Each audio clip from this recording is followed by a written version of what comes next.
student Anisha Parsha Salvi, your biology mentor। तो बच्चों welcome to our another topic of molecular basis of inheritance यानी कि वंशागति के आणविक आधार में आज हम देखेंगे कि किस तरीके से हमें ये पता लगा कि डीएनए ही हमारा जेनेटिक मटेरियल है। Is that clear? इससे प्रीवियस वीडियो में बच्चों जो हमने 2 पार्ट पढ़ लिए हैं उसमें हमने डीएनए के बारे में देख लिया, डीएनए की पैकेजिंग देख ली। आज हम देखेंगे कि क्यों हम डीएनए को ही जेनेटिक मटेरियल बोलते हैं, ऐसे कौन कौन से एक्सपेरिमेंट किस किस साइंटिस्ट ने किए और कैसे कैसे उनको अप्रोच किया। Clear that? तो आ जाइए, the search for genetic material. देखो बच्चों, लास्ट आपको याद हो तो मैंने एक क्वेश्चन दिया था आपको, किस पे? चारगॉफ रूल के आधार पे। तो मैंने क्वेश्चन ये दिया था कि यदि आपके पास एडेनिन 20% है तो साइटोसिन कितना होगा? याद है? कैसे सॉल्व करना है आ जाओ समझ लो। देखो बच्चों, आपको चारगॉफ रूल के अकॉर्डिंग याद हो तो जितना मेरे पास प्यूरीन है उतना ही मेरे पास पायरिमिडीन होगा। ठीक है, जितना मेरे पास प्यूरीन है उतना ही मेरे पास पायरिमिडीन होगा। ठीक है, जितना मेरे पास एडेनिन है, कौन बाइंड होता है? थाइमिन, उतना ही मेरे पास थाइमिन होगा। जितना मेरे पास ग्वानिन है उतना ही मेरे पास साइटोसिन होगा, क्योंकि पायरिमिडीन क्या है? CUT।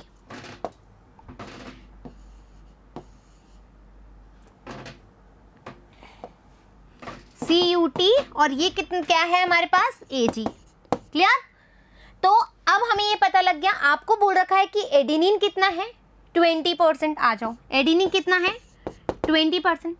ठीक है, थाइमिन कितना होगा? डेफिनेटली 20% ही होगा। ठीक है, चूंकि जितना प्यूरिन उतना ही पायरिमिडीन है तो एक डीएनए में हम बोलेंगे नाइट्रोजनस जो बेसेस हैं वो कितने हैं? 100% होंगे। ठीक है, 100% है तो कैसा होगा? जितना प्यूरीन होगा उतना ही पायरिमिडीन होगा, यानी कि ये भी 50% होगा और ये भी 50% होगा। Clear that? अब इस 50% में से तुमने ये बोल दिया कि मैम जो एडेनिन है वो मेरा 20% है। ठीक है, वो मेरा 20% है, तो ग्वानिन कितना होगा? ठीक है, ये टोटल कितना है बच्चों? 50% है। ये टोटल कितना है? 50% है। 20% घटा दो, कितना आ जाएगा? 30%। तो जब थाइमिन 20% है, ठीक है, और ये ग्वानिन जो है 30% है, तो साइटोसिन कितना आ जाएगा? 30%। तो यहाँ पर साइटोसिन कितना निकला अपना? 30%। कोई समस्या? देखो बच्चों, जो चीज़ हम पढ़ते हैं यदि तुमने अप्लाई करना नहीं सीखा तो कोई मतलब नहीं है नीट को पढ़ने का। क्वेश्चन सॉल्व करना आना चाहिए। कोई चीज़ आप समझ रहे हो, आप उसको पढ़ रहे हो, आप इतनी मेहनत कर रहे हो और अप्लाई नहीं कर पा रहे हो, दैट मीन्स कुछ भी नहीं है। ठीक है, तो समझो, कंसेप्ट को समझो, वो लाइन क्यों बोली गई है, क्यों हम बोल रहे हैं प्यूरिन पायरिमिडीन है तो हम कैसे इसकी मात्रा निकाल सकते हैं। आ गया क्या समझ में? Any doubt here? कोई प्रॉब्लम, कोई समस्या नहीं? आगे चले, यहां तक का क्लियर? अब देखो, आज का जो हमारा टॉपिक है वो है ट्रांसफॉर्मिंग प्रिंसिपल। आप सुनो बहुत अच्छे से, यदि तुमने स्टोरी लाइक समझ लिया ना चीजों को तो बहुत ही ईजी हो जाएगा। ग्रिफिथ सर थे, ठीक है, 1928 के अंदर, ठीक है, ग्रिफिथ सर थे जिन्होंने 1928 के अंदर ये सोचा कि ऐसा क्या है, ठीक है, ऐसा क्या है जो ट्रांसफॉर्म होता है। ठीक है, इन्होंने, आप बोलोगे तो इनको बोलते हैं जो इन्होंने ट्रांसफॉर्मेशन वाला प्रोसेस भी दिया था। ऐसा क्या है, कौन सा मटेरियल है, जेनेटिक मटेरियल कौन सा है? क्या वो डीएनए है, आरएनए है, प्रोटीन है? वो यहाँ तक नहीं पहुँच पाए थे, लेकिन उन्होंने एक नींव रखी, एक स्टेप रखा कि हाँ कोई ना कोई ऐसा मटेरियल है जो ट्रांसफॉर्म होता है। कैसे पता लगाया उन्होंने? कैसे पता लगाया? बहुत अच्छे से प्यार से सुनेंगे। देखो बच्चों, एक बीमारी होती है, एक डिजीज होती है जिसको मैं बोलती हूँ निमोनिया। ठीक है, निमोनिया कौन कॉज करता है? एक बैक्टीरिया कॉज करता है। बैक्टीरिया कैसा है मैम? कोकस है।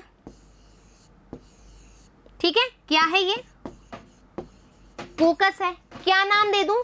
क्योंकि निमोनिया कॉज कर रहा है और कोकस शेप का है, गोल स्फेरिकल शेप का है, तो इस बैक्टीरिया का क्या नेम होगा? इस बैक्टीरिया का नाम होगा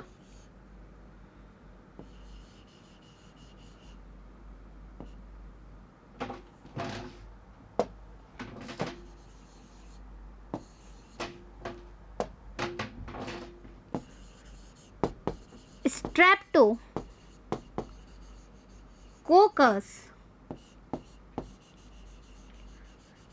न्यूमोनियाई, ठीक है। इस बैक्टीरिया का नाम क्या होगा? Streptococcus pneumoniae. अब देखो न्यूमोनिया कॉज करता है तो न्यूमोनियाई, कोकस से तुम्हें याद रहेगा। अब स्ट्रेप्टो का क्या मतलब है? ठीक है, स्ट्रेप्टो का मतलब होता है कि जब कोकस, ये जो स्फेरिकल है, ये एक चेन में हो, ठीक है, और स्टेफाइलोकोकस जब वो अंगूर के गुच्छे के समान हो, तो एक चेन में है, इसलिए मैंने बोला स्ट्रेप्टोकोकस न्यूमोनियाई, क्योंकि न्यूमोनिया कॉज करता है। याद रहेगा क्या बैक्टीरिया का नाम? इंपॉर्टेंट है, इसी की वजह से आगे हम बात करेंगे, ठीक है। अब एक चीज होती है स्ट्रेन, ठीक है। What do you mean by strain? Strain का क्या मतलब है मैम? स्ट्रेन का मतलब होता है, चूंकि देखो ये माइक्रो ऑर्गेनिज्म है, ठीक है, माइक्रो ऑर्गेनिज्म में बहुत ज्यादा लार्ज कैपेसिटी होती है, हाई कैपेसिटी होती है, लार्ज तो नहीं बोलेंगे, हाई कैपेसिटी होती है कि वो अपने आप में म्यूटेशन ला सके। जैसे कि बहुत अच्छा एग्जांपल है हमारा कोविड का, ठीक है, कैसे वायरस ने अपने आप को नया नया स्ट्रेन में लाया, कभी डेल्टा आ रही है, कभी ये वाली आ रही है, कौन कौन से स्ट्रेन्स आ रही है। दैट मीन्स उस पर्टिकुलर बैक्टीरिया ने, उस पर्टिकुलर माइक्रो ऑर्गेनिज्म ने अपने स्ट्रक्चर में चेंज ला करके, म्यूटेशन कॉज करके, अपने स्ट्रक्चर में चेंज लगा करके, अपने मॉर्फोलॉजिकल चेंजेस करके न्यू स्ट्रेन में तब्दील हो रहा है, ठीक है, with the help of mutation, with the help of changes. तो स्ट्रेन क्या होती है? जब वो अपने आप में चेंज करे। तो न्यूमोनोकोकाई जो है, ठीक है, न्यूमोनोकोकस जो है, उसकी 2 स्ट्रेन है। वी हैव 2 स्ट्रेन, ठीक है। फर्स्ट है हमारे पास स्मूथ स्ट्रेन, जिसको मैं एस से डिनोट करती हूं। एक है मेरे पास rough strain,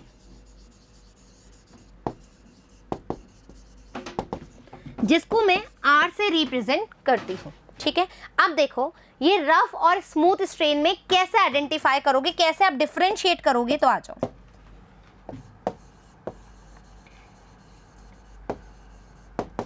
rough strain and smooth strain. पहली बात तो दोनों ही क्या है? स्ट्रेप्टोकोकस है, तो आ जाओ, ठीक है। ये भी क्या है? स्ट्रेप्टोकोकस। अभी ये स्मूथ क्यों है? ठीक है, अब जैसे अपन कहते हैं ये बच्चों की कोमल त्वचा है ना, हम कहते हैं वाओ बहुत ही चिकनी सी स्किन है, बहुत स्मूथ है। स्मूथ क्यों है? क्योंकि एक पतली सी एक ऐसे लेयर से लगा दो, ठीक है। यदि मैं इसको एक लेयर से कवर कर दूं, ठीक है, जैसे कि मैंने लेयर बना ली, नहीं इसकी तो नहीं, वाइट की बना लेती हूँ,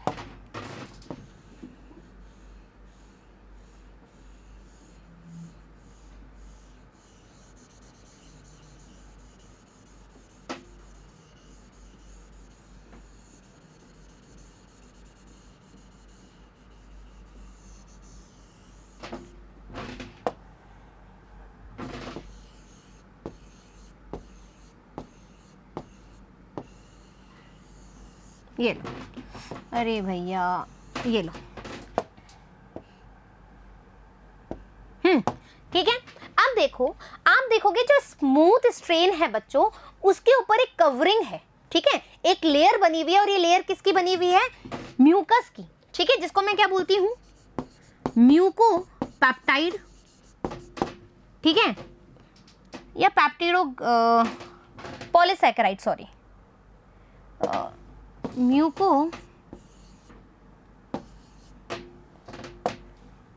म्यूकोपॉलीसैकेराइड, ठीक है।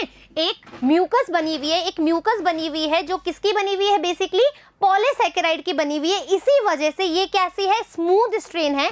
बट जो रफ है, अब खुरदरी इसके पास कोई लेयर ही नहीं बनी हुई, तो ये कैसी है? रफ है। तो इसको मैंने क्या बोला? Rough strain. इसको मैंने आर से रिप्रेजेंट किया, इसको मैंने एस से रिप्रेजेंट कर दिया, ठीक है। अब एक और कहानी सुनो, जिस भी पर्सन को ये स्मूथ स्ट्रेन इन्फेक्ट करेगी वो हो जाएगा डेड, ठीक है। ये कैसी है? विरुलेंट है, ठीक है। विरुलेंट बोल दो या फिर तुम पैथोजेनिक भी बोल सकते हो। एस स्ट्रेन कैसी है? पैथोजेनिक है। कैसे पता लगेगा तुम्हें? कैसे याद रहेगा कि रफ वाली स्ट्रेन जो है इन्फेक्ट करती है या स्मूथ वाली करती है? देखो बच्चों, यदि मैं हूं, ठीक है, मैंने याद कराया था एक बार लेटर का कहानी, ठीक है।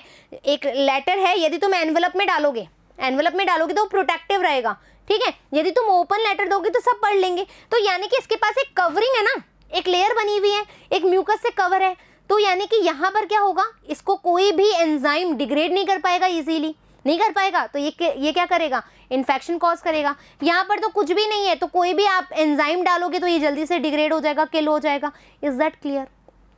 याद रहे तो ठीक है, नहीं रहे तो ऐसे याद करोगे। एस वाली क्या है, विरुलेंट है, पैथोजेनिक है।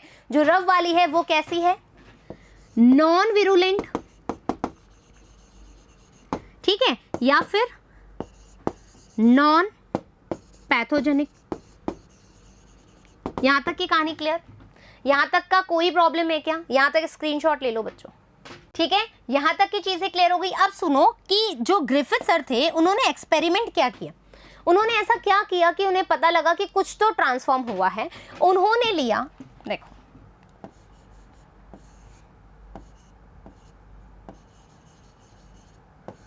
इन्होंने लिया एक माउस, ठीक है, माइस लिया, ये रहा हमारा माइस। इस माइस पे, ठीक है, इस माइस पे इन्होंने, कुछ और कलर ले लूं, वाइट ही ले लेती हूं। इस माइस पे इन्होंने इंजेक्ट कर दिया,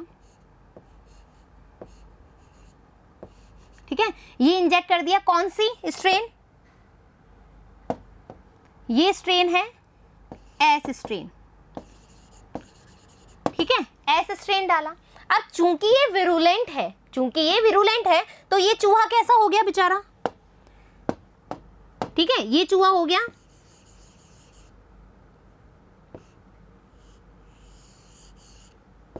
मर गया, ठीक है, ये चूहा हो गया डेड, मर गया। क्यों? क्योंकि इसमें क्या डाला, एस स्ट्रेन डाली है। यहां तक की चीज क्लियर? अब पहले तो इन्होंने, फर्स्ट टाइम इन्होंने ये काम किया, सेकंड टाइम इन्होंने क्या किया, सुनो, इन्होंने एक चूहा, तो इसी से बनाती हूं,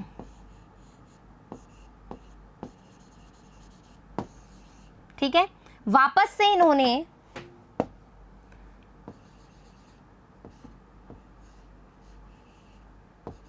ठीक है, वापस से इन्होंने एस स्ट्रेन ही डाली, ठीक है, एस स्ट्रेन विद हीट, ठीक है, इन्होंने क्या किया, इस एस स्ट्रेन को हीट कर लिया, हीट कर लिया। अब इन्होंने देखा अब चूहे के साथ क्या हुआ, इन्होंने देखा अब चूहे के साथ क्या हुआ, चूहा बड़ा खुश है, चूहा आराम से उचक रहा है, मस्ती में जी रहा है, तो ये कैसा है, अलाइव है। ऐसा क्या हुआ, ऐसा क्या हुआ कि चूहा मरा ही नहीं जबकि एस स्ट्रेन डाली।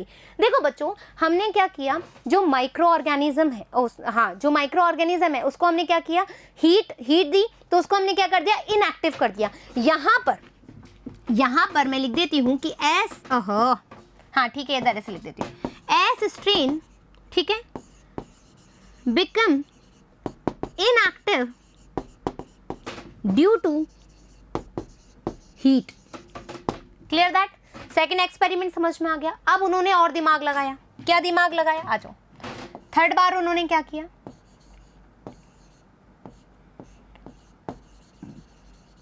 ठीक है, अब आपको पता है कि आर स्ट्रेन दिया, ठीक है, आर स्ट्रेन को मैं अलग तरीके से कर लूं, कोई और कलर कर लूं, ब्लू कलर कर लेती हूँ, ठीक है। अब इन्होंने दिया आर स्ट्रेन, ठीक है, आर स्ट्रेन दिया तो चूहा कैसा है बेचारा,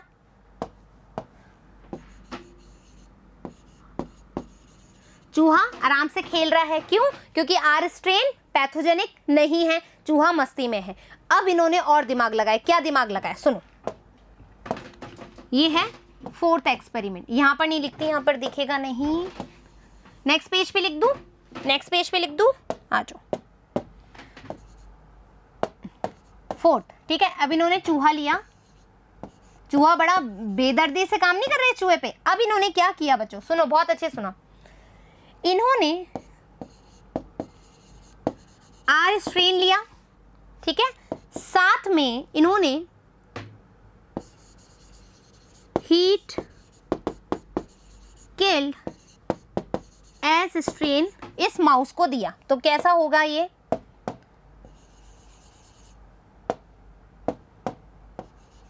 ठीक है, क्लियर इन्होंने क्या किया, हीट किल्ड स्ट्रेन दिया, कौन सा, एस, ठीक है, एस स्ट्रेन, ओहो गलत हो गया ना, कलर अलग हो गया, कंफ्यूज हो जाओगे तुम, एस स्ट्रेन, और ये हो गया मेरा आर स्ट्रेन। क्लियर, इन्होंने ये आर स्ट्रेन और एस स्ट्रेन दिया। अब देखो ग्रिफिथ ने सोचा चूंकि आर स्ट्रेन तो वैसे भी इसको कुछ नहीं कर सकती है, वो तो नॉन पैथोजेनिक है, और एस स्ट्रेन को मैंने वैसे ही क्या कर दिया, इनएक्टिव कर दिया, तो चूहा तो मेरा बच जाएगा, लेकिन चूहे के साथ हो गई दुर्घटना। क्या हुई दुर्घटना, चूहा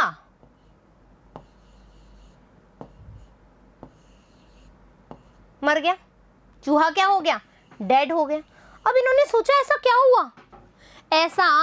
क्या हुआ कि जब मैंने रफ स्ट्रेन के साथ हीट किल्ड एस स्ट्रेन दी तो चूहा तो मेरा जिंदा होना चाहिए, चूहा तो मेरा खेलता हुआ होना चाहिए, लेकिन फिर भी चूहा मर गया, तो क्यों, ऐसा कुछ तो है। तो इन्होंने बोला कि ऐसा कुछ हुआ, ठीक है, ऐसा कुछ हुआ है कि जो ट्रांसफॉर्म हुआ है, जिसकी वजह से ये जो हीट किल्ड एस स्ट्रेन थी वो कैसी हो गई, एक्टिव हो गई, एस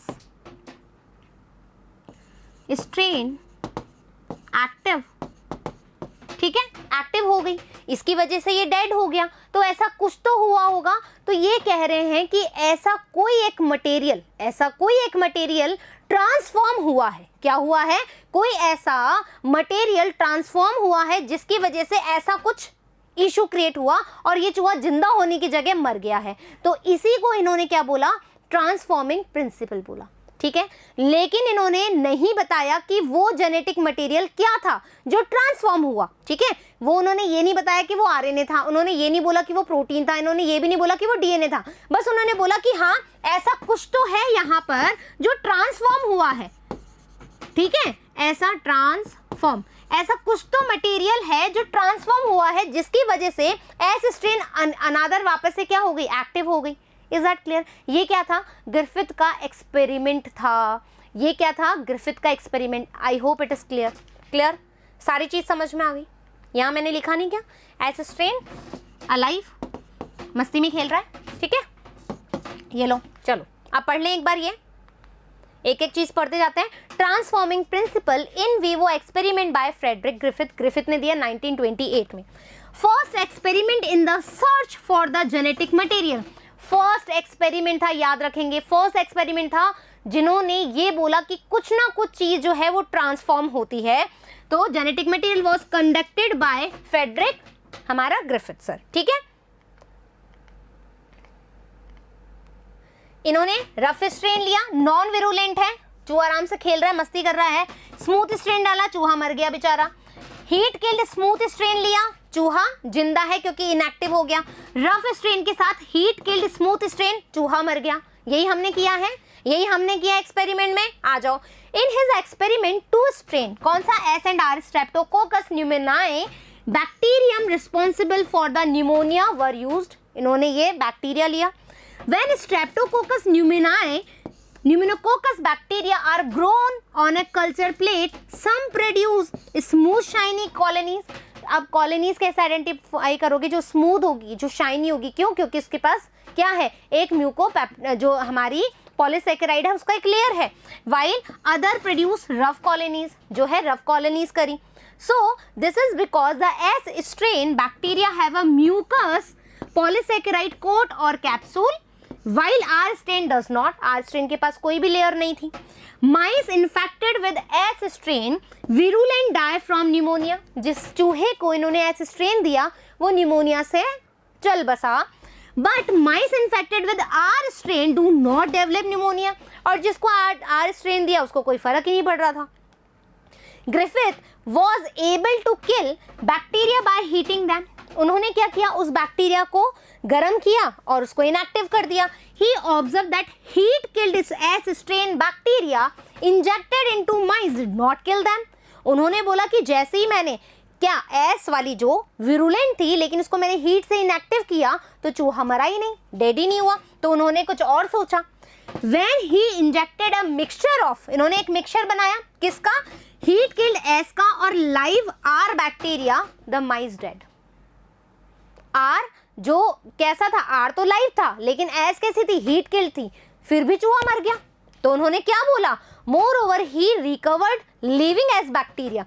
फिर उन्होंने चूहे से इंजेक्ट किया, क्या आइसोलेट किया उन्होंने, क्या देखा कि अरे इसके अंदर तो एस स्ट्रेन है, जबकि इन्होंने क्या किया था, हीट किल दिया था, फिर भी एस स्ट्रेन मिला है। तो इन्होंने कंक्लूड किया, ग्रिफिथ concluded that R strain bacteria had somehow been transformed by the heat killed S strain bacteria. That means उन्होंने बोला कि कुछ ना कुछ ऐसा हुआ है, जो आर लाइव स्ट्रेन थी सॉरी, उसमें जो हमने हीट किल्ड एस स्ट्रेन डाली थी उसमें से कुछ ना कुछ तो ट्रांसफॉर्म हुआ है, जिसकी वजह से जो चूहा है मेरा मर गया। इन्होंने ये बात बोल दी, उन्होंने कंक्लूड कर दिया, उन्होंने नहीं बताया कि वो डीएनए आरएनए है प्रोटीन है। यहां तक की बात समझ में आ गई क्या? सम ट्रांसफॉर्मिंग प्रिंसिपल, उन्होंने बोला कुछ ना कुछ ऐसा है, ट्रांसफॉर्मिंग प्रिंसिपल है, transferred from heat killed S strain had enabled the R strain to synthesize the smooth polysaccharide, जिसने एस स्ट्रेन बना ली हो, and converted them into virulent, उन्होंने विरुलेंट बना दिया। But Griffith could not determine, important line है बच्चों, लेकिन ग्रिफिथ ने ये कंक्लूड नहीं किया chemical composition of the transforming principle. Now we have biochemical characterization of transforming principle. अब देखो, चूंकि हमें ग्रिफिथ सर ने नहीं बताया कि जो ट्रांसफॉर्मिंग प्रिंसिपल है वो क्या है, तो इन 3 साइंटिस्ट ने, कौन कौन से नाम याद रखना है, एक है हमारे पास एवरी, एक है मैक्लियोड, एक है मैकार्टी। ये 3 साइंटिस्ट ने बहुत ही उम्दा काम किया बच्चों, बहुत ही छोटू सा प्यारा सा एक्सपेरिमेंट किया। उन्होंने क्या किया, क्या उनका केमिकल कंपोजिशन निकालने की कोशिश करी कि जो प्रिंसिपल ट्रांसफॉर्म हो रहा है वो आखिरकार किस कंपोजिशन का बना हुआ है, वो आरएनए है, प्रोटीन है या डीएनए है। तो इन तीनों ने क्या किया, सुनो बहुत अच्छे सुनो, बहुत इजी सी बात है। हमारे पास क्या है, ये एस स्ट्रेन है, ठीक है, और ये आर स्ट्रेन है, ठीक है, ये लो, ये एक टेस्ट ट्यूब है। इस टेस्ट ट्यूब में अब उन्होंने बताया कि जो ये ट्रांसफॉर्म हो रहा है, ठीक है, ट्रांसफॉर्म जो प्रिंसिपल है वो क्या है, ये मॉलिक्यूल क्या है, इसको पता लगाने के लिए उन्होंने बोला कि यदि ये प्रोटीन है तो मैं सबसे पहले क्या डाल देता हूं, प्रोटीनेज। तो उन्होंने क्या किया, प्रोटीनेज एंजाइम इनको दे दिया, ठीक है, प्रोटीनेज एंजाइम इसमें डाला। अब ये प्रोटीन होता, यदि ये, बहुत ध्यान से सुनोगे बच्चों, एक्सपेरिमेंट बहुत इजी सा है, लेकिन लैंग्वेज समझ में नहीं आई तो that means you are gone, ठीक है। तो यहां पर क्या हुआ, जो प्रोटीनेज एंजाइम है वो आया। अब यहां पर ये ट्रांसफॉर्मिंग मटेरियल क्या था, प्रोटीन नहीं था, तो दैट मीन्स हमें बाद में क्या मिला, हमें मिला लाइव एस स्ट्रेन। ये डालने के बाद भी मुझे लाइफ एस स्ट्रेन मिला। दैट मीन्स यहाँ पे प्रोटीन था ही नहीं जो डाइजेस्ट होता। प्रोटीनेज एंजाइम क्या कर रहा है, प्रोटीन को डाइजेस्ट कर रहा है। यदि यहाँ प्रोटीन होता तो यहाँ पर ये हमें डेड माइस नहीं मिलता, यहाँ पर हमें लाइफ एस स्ट्रेन नहीं मिलता। दैट मीन्स ये जो ट्रांसफॉर्मिंग मटेरियल है ये प्रोटीन तो नहीं था। इन्होंने ये बात सिद्ध कर दी with the help of experiment. अब इन्होंने क्या किया, ठीक है, अब इन्होंने क्या किया, वापस से क्या किया, एस स्ट्रेन, ठीक है, और आर स्ट्रेन लिया, ठीक है। इसके अंदर इन्होंने बोला कि प्रोटीन नहीं है तो आरएनएस डालते हैं। आरएनएस एंजाइम क्या करता है, आरएनए को डिग्रेड करता है। उसके बाद भी इनको क्या मिला, एस लाइव मिला, ठीक है, एस लाइव मिला। दैट मीन्स यहां पर जो ट्रांसफॉर्मिंग जो प्रिंसिपल है वो भी आरएनए तो नहीं है, अब क्या बचा, डीएनए, ठीक है। अब इन्होंने डीएनए पे काम किया, वापस से ऐसे ही लिया, आर स्ट्रेन, एस स्ट्रेन, क्या डाला इसमें, डीएनएस डालते ही अब मेरे पास एस लाइफ नहीं आया। तो इन 3 बंदों ने बड़ा ही खतरनाक काम किया। इतनी छोटी सी बात ठीक है, कि कौन सा जेनेटिक मटेरियल है जो ट्रांसफॉर्म हो रहा है, इजीली पता लगा लिया। पहले प्रोटीनेज डाला, प्रोटीन डिग्रेड नहीं हुआ, फिर भी एस लाइफ था। आरएनएज डाला, डिग्रेड नहीं हुआ क्योंकि आरएनए था ही नहीं। डीएनएज था, ठीक है, डीएनएज एंजाइम डाला, डीएनए था, डीएनए डिग्रेड हो गया, डीएनए डिग्रेड हो गया, तो यहाँ पर एस लाइफ आया ही नहीं। दैट मीन्स उन्होंने ये कंक्लूड किया, किसने, इन तीनों साइंटिस्ट ने, एवरी, मैकार्टी और मैक्लियोड ने ये बोला कि भाई जो ट्रांसफॉर्मिंग प्रिंसिपल है उसका केमिकल कंपोजिशन के आधार पर वो डीएनए है। जो ट्रांसफॉर्मिंग प्रिंसिपल है, जो ट्रांसफॉर्म हो रहा है, असल में वो डीएनए मटेरियल है।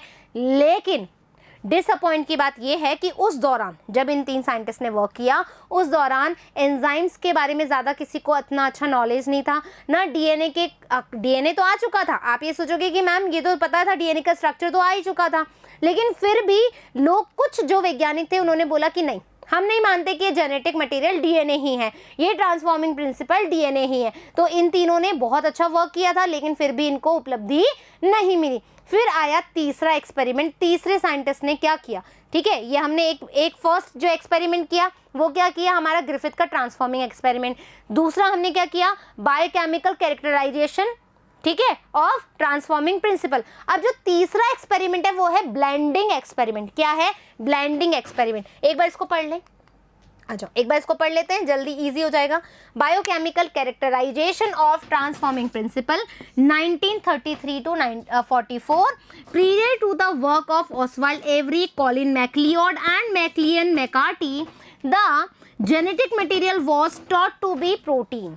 ठीक है, उन्होंने सोचा कि ये एक प्रोटीन है, तो उन्होंने क्या किया, ये एक्सपेरिमेंट किया, प्रोटीनेज डाला, फिर भी एस सेल अपीयर थी, आरएनएज डाला, फिर भी एस सेल अपीयर थी, डीएनएज डाला तो no S cell appear. That means उन्होंने कंक्लूड किया, ओसवाल्ड एवरी, कॉलिन मैक्लियोड और Maclyn McCarty conducted in vitro experiment to determine biochemical nature of the transforming principle of Griffith experiment। उसकी chemical composition जांचने की कोशिश करी। इन्होंने क्या किया, they purified biochemical protein, DNA, RNA etcetera from the heat killed S cell. भाई Griffith ने यही तो क्वेश्चन छोड़ा था एक्सपेरिमेंट के दौरान, उन्होंने यही तो क्वेश्चन छोड़ा था कि मैंने एस हीट किल्ड दिया स्ट्रेन और के साथ में, तो भी वो लाइव कैसे हुआ। ठीक है, मतलब मुझे एस लाइव कैसे मिला, माइस की डेथ कैसे हुई। तो इसने क्या किया, इन्होंने एस स्ट्रेन लिया, हीट किल्ड एस स्ट्रेन लिया आर के साथ में, और उसमें डाला प्रोटीनेज, फिर उसमें डाला आरएनएज, फिर उसमें डाला डीएनएज, तब जाके पता लगाया to see which one could transform R cell into S cell. They discovered that protein digesting enzyme proteases and RNA digesting enzyme RNases did not affect transformation. उन्होंने कोई भी अफेक्ट नहीं किया उस ट्रांसफॉर्मेशन को। So the transforming substances was not a protein और RNA, ना तो वो प्रोटीन है ना वो आरएनए है। They also discovered that DNA alone from as bacteria caused our bacteria to become transform। DNA ही ऐसा मटेरियल है जो ट्रांसफॉर्म कर रहा है आर को एस के अंदर। Digestion with DNA did not inhibit transformation, suggesting that the DNA cause the transformation. तो उन्होंने बताया कि डीएनए ही ऐसा मटेरियल है जो ट्रांसफॉर्मेशन कॉज कर रहा है।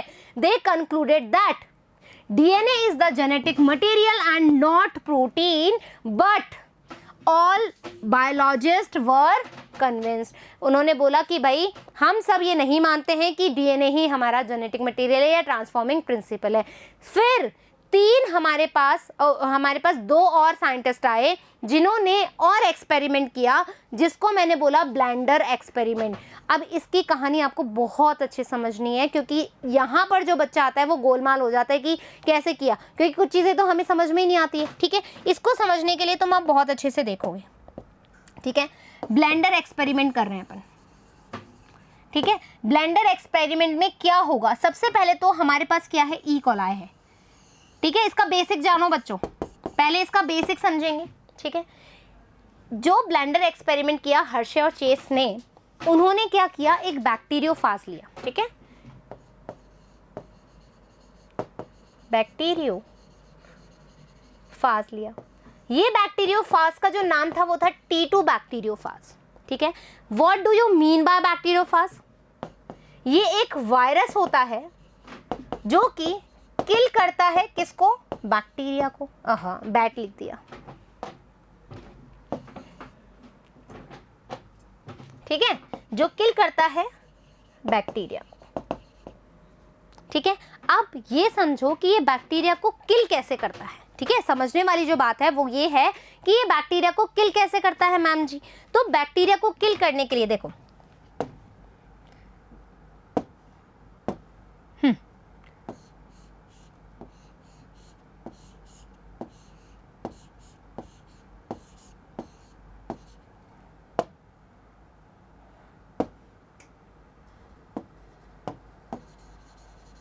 ठीक है। अब सुनो इसका नामकरण, ये है इसका हेड, ये है इसकी टेल पिन्स, ठीक है, और ये है इसका जेनेटिक मटेरियल। Clear that? ये क्या है, T2 बैक्टीरियोफाज है। ये क्या है, बैक्टीरिया को किल करेगा। कौन सा बैक्टीरिया लिया है हमने, ई कोलाई। हमने बोले तो चेस एंड हमारे हर्षे ने, ठीक है, चेस एंड हर्षे ने ई कोलाई लिया, इस पे बैक्टीरियोफाज का इन्फेक्शन करवाया। ये क्या करेगा, इसको किल करेगा। अब कहानी ये थी कि जब हमारे 3 साइंटिस्ट ने, जो प्रीवियस 3 साइंटिस्ट का एक्सपेरिमेंट पढ़ा, उसमें उन्होंने बोला कि डीएनए ही जेनेटिक मटेरियल है। फिर भी लोगों ने नहीं मानी, फिर भी लोगों ने डिनाई कर दिया कि नहीं भाई ऐसा नहीं है, वो कन्विंस्ड ही नहीं हुए।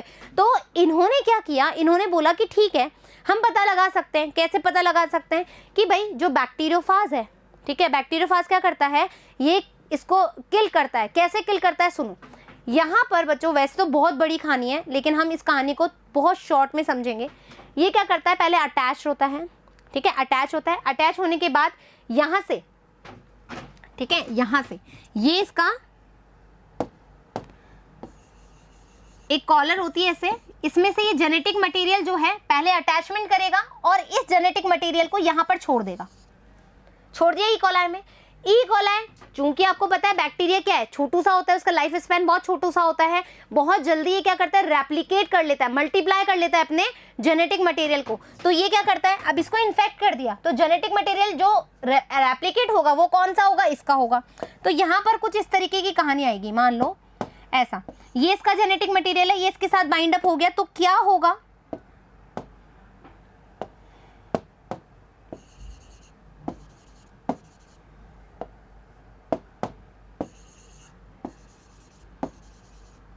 Clear that? क्या हुआ, रेप्लिकेट हो गया इसका मटेरियल, ठीक है। अब कुछ प्रोटीन्स होते हैं इसके पास में, ठीक है। ये क्या करता है, जो ई कोलाई है इसी की मतलब जो बैक्टीरियोफाज है वो ई कोलाई की, वापस से सुनो, वापस सुनो, ठीक है, वापस सुनाती हूँ। देखो बच्चों, ये ई कोलाई है, ई कोलाई को बैक्टीरियोफाज इन्फेक्ट करता है, ठीक है। ये जो चेस और हर्षे थे, उन्होंने एक एक्सपेरिमेंट किया ये बताने के लिए कि डीएनए ही जेनेटिक मटेरियल है और वो ही ट्रांसफॉर्म होता है।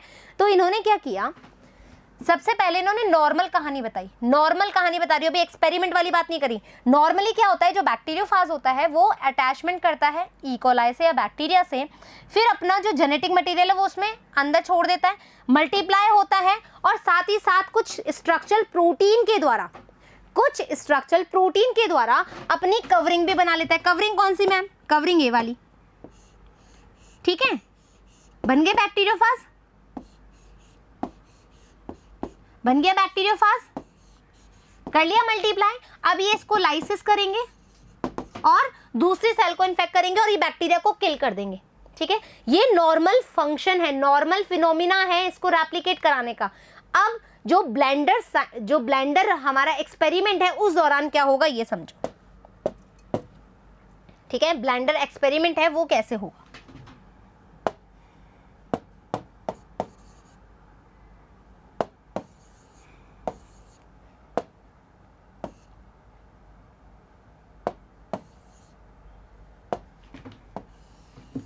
एक पेट्री प्लेट ये है, एक पेट्री प्लेट ये है, ठीक है।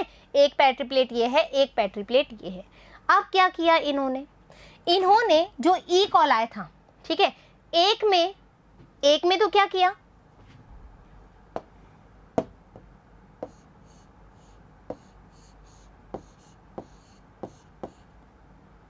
हमने इसी कलर का बनाया ना, हाँ ठीक है।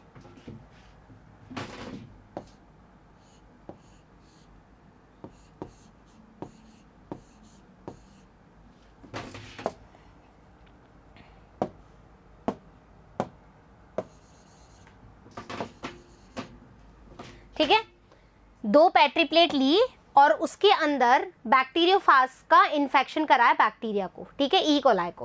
अब यहाँ पर इन्होंने क्या किया, एक में तो इन्होंने जो बैक्टीरियोफाज का जेनेटिक मटेरियल था, बहुत ध्यान से सुना बच्चों, जो बैक्टीरियोफाज का जेनेटिक मटेरियल था उसको उन्होंने क्या करवा दिया, मतलब जो डीएनए था, जेनेटिक मटेरियल अभी नहीं बोलूंगी, जो डीएनए था उसको रेडियो एक्टिव कर दिया। तो यहाँ पर कलर दूसरा ले लो, रेड कलर ले लो यहाँ पर, ठीक है, ये क्या है, अरे यार कलर, रेडियो एक्टिव डीएनए है, ठीक है। और एक तरफ क्या किया यहाँ पर, ठीक है, यहाँ पर ये चीज जो इसका प्रोटीन था, ठीक है,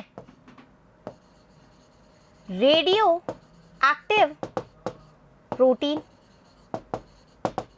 ठीक है, वहां पर रेडियो एक्टिव डीएनए, यहां पर रेडियो एक्टिव प्रोटीन है, क्लियर दैट।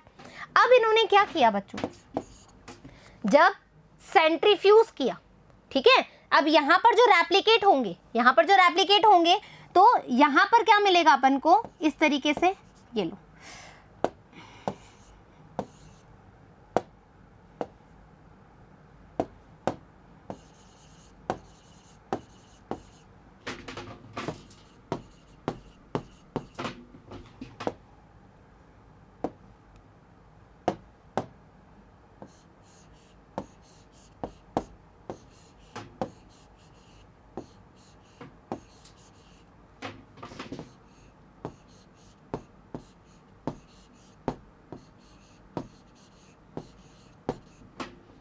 अब सुनो, कलर कहाँ गया अपना पिंक वाला, बहुत ध्यान से सुनना। जब यहाँ पर जेनेटिक मटेरियल रेडियो एक्टिव कराया, डीएनए रेडियो एक्टिव कराया, तो यहाँ पर भी ये कैसा आएगा, रेडियो एक्टिव। यहाँ पर प्रोटीन रेडियो एक्टिव कराया तो ये कैसे आएंगे, रेडियो एक्टिव,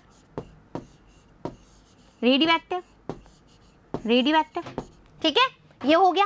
अब सुनो, अब ब्लेंडर एक्सपेरिमेंट का क्या मतलब है, ये इन्होंने काम करवा दिया। अब इन्होंने क्या किया, इसको सेंट्रीफ्यूज किया बच्चों, ठीक है। अब इन्होंने क्या किया, ये ब्लेंडर है, इसमें ये चीज डाल ली, ठीक है, सेंट्रीफ्यूज किया तो इन्होंने पाया यहाँ पर भी सेंट्रीफ्यूज हुआ है और यहाँ पर भी सेंट्रीफ्यूज किया है। ब्लेंडर करने से पहले जो क्वेश्चन तुम्हारे दिमाग में होना चाहिए कि किस तरीके से इनको ये पता लगेगा कि डीएनए रेडियो लेबल्ड हुआ है या फिर हमारा प्रोटीन हुआ है। तो इसके लिए इन्होंने क्या किया, ठीक है, पहले ये सुन, इन्होंने क्या किया बच्चों, ये पेट्री प्लेट ली, इसके अंदर जो रेडियो एक्टिव डाला, रेडियो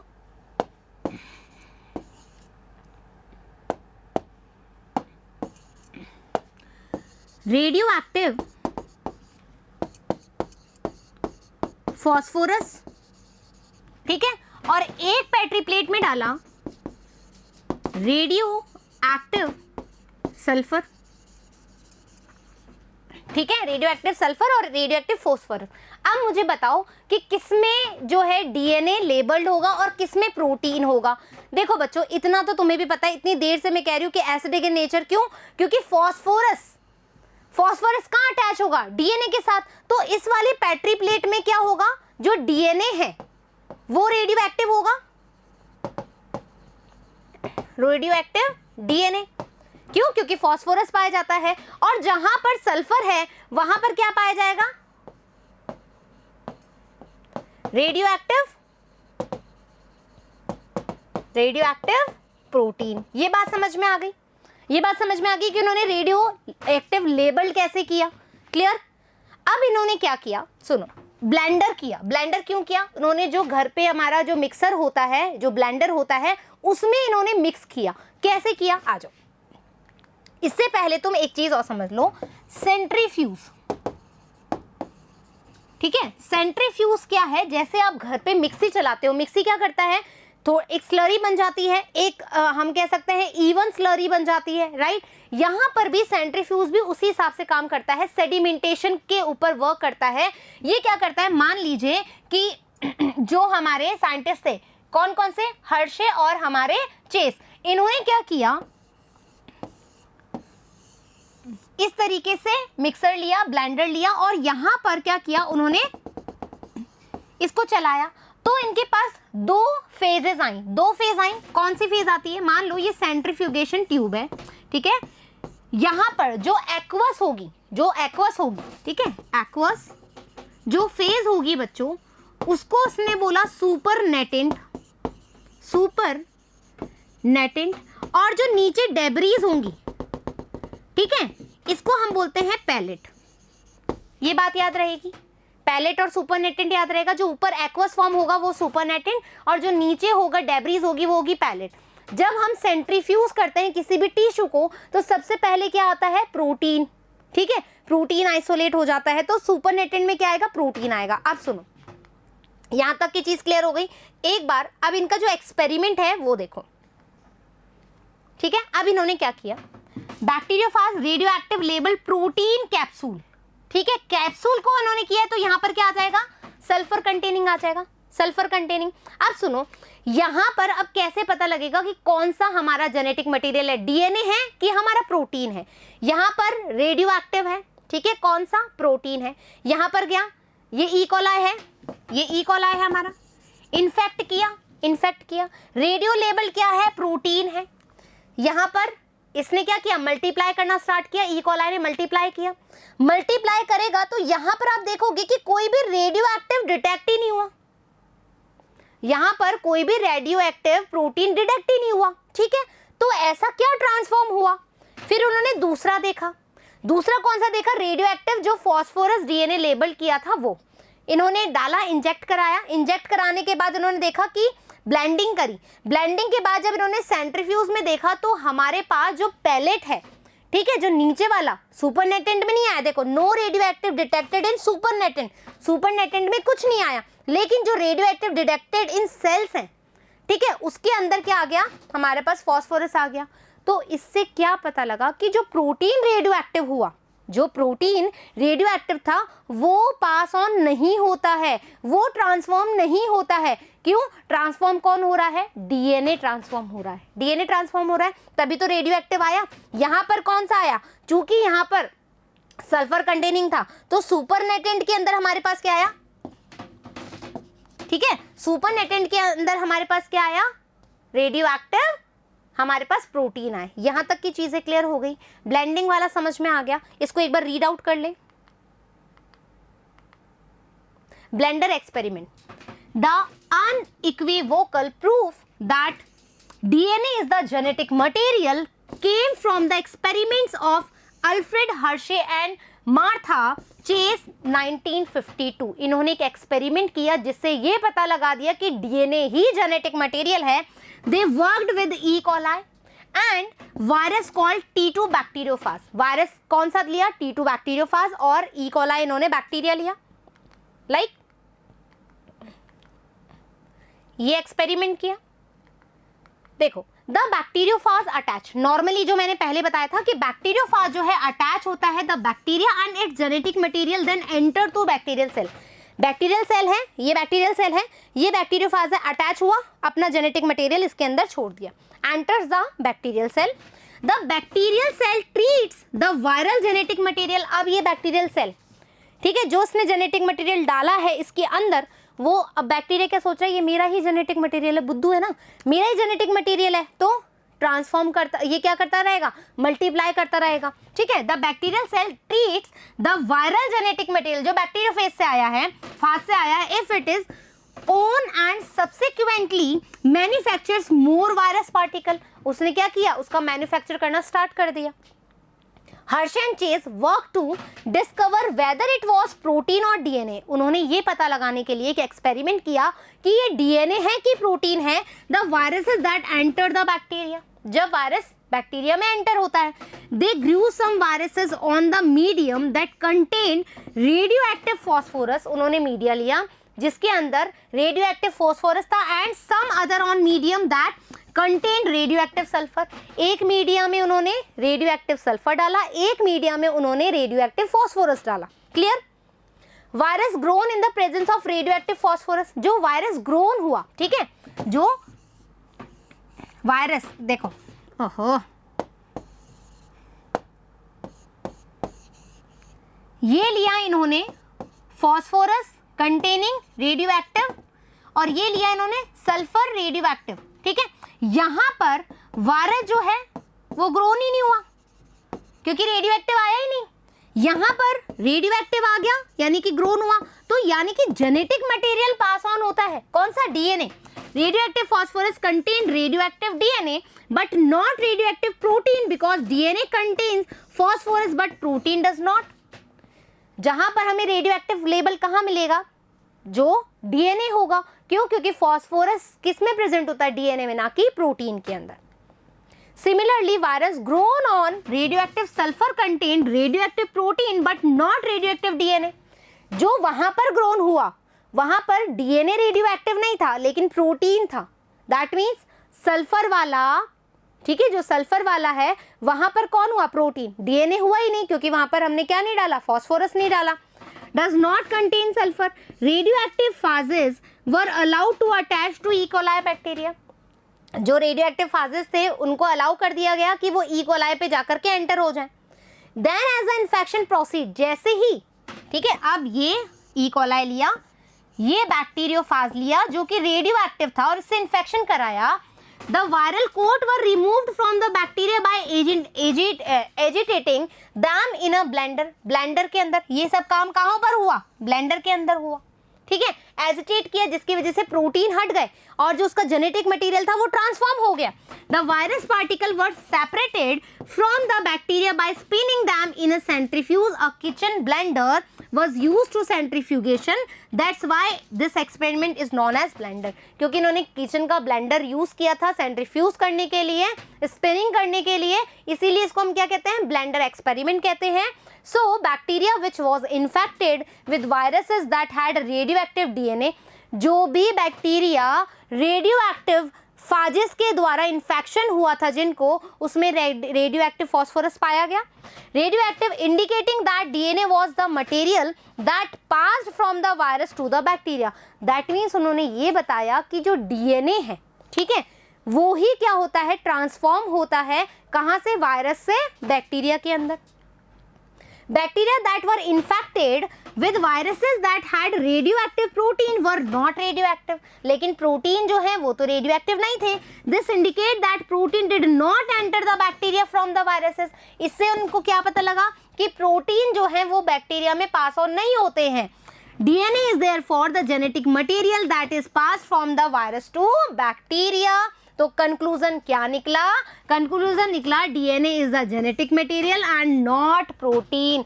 जो हमारा जेनेटिक मटेरियल है असल में वो डीएनए है, प्रोटीन नहीं है। Is that clear? तीनों के तीनों एक्सपेरिमेंट समझ में आ गया।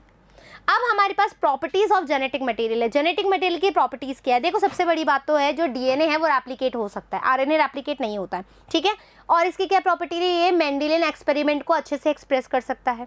ठीक है, तीसरी बात क्या है? इसके अंदर म्यूटेशन अच्छे से कॉज हो सकता है। ठीक है, डीएनए में तो एबिलिटी होती है म्यूटेंट होने की। So a molecule that can act as a genetic material must fulfil the following criteria and both. यहाँ पर जो हमें क्राइटेरिया दिया है उसको फुलफिल करना चाहिए तभी वो जेनेटिक मटेरियल कहलाता है। It should be able to generate replica, अपनी रेप्लिका जनरेट कर सके। It should chemically and structurally be stable, जो स्ट्रक्चरली और केमिकली स्टेबल हो सके। It should provide the scope for slow changes, यानी कि म्यूटेशन कॉज कर सके। It should be able to express itself in the form of Mendelian characters, जो express हो सके। डीएनए आगे जाकर के एक्सप्रेस करता है, वो ही पता लगाता है कि आपका जेनेटिक मटेरियल पास ऑन हुआ है या नहीं हुआ है, जब प्रोटीन बनाता है आगे जाकर के। सो इस तरीके से एक जेनेटिक मटेरियल में क्या कैरेक्टरिस्टिक्स होने चाहिए? पहली बात तो वो रेप्लिकेट कर सके, दूसरी बात वो स्टेबल हो सके, तीसरी बात हम कह रहे हैं कि यहाँ पर वो म्यूटेशन कॉज कर सके, और चौथी बात है कि वो मेंडेलियन कैरेक्टरिस्टिक्स को एक्सप्रेस कर सके। इस तरीके से बच्चों आज हमने किस तरीके से जेनेटिक मटेरियल को सर्च किया गया है ये बात भी जान ली है। आशा करती हूँ कि ये टॉपिक आपको बहुत अच्छे समझ में आएगा। फिर मिलेंगे हम डीएनए रेप्लिकेशन के साथ में। जब तक धन्यवाद।